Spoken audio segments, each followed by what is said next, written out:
একখান বিষ বানাই নিজের জন্য, একখান বিষ বানাই নিজের জন্য।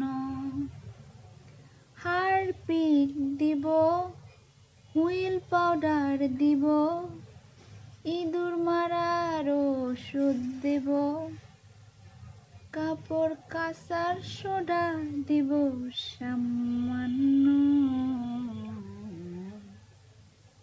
একখান বিষ বানাই নিজের জন্য, একখান পয়জন বানাই নিজের জন্য। হুইল পাউডার দিব, হারপিক দিব, ইঁদুর মারার বিষ দিব, কাপড় কাচার সোডা দিব সামান্য। একখান বিষ বানাই নিজের জন্য।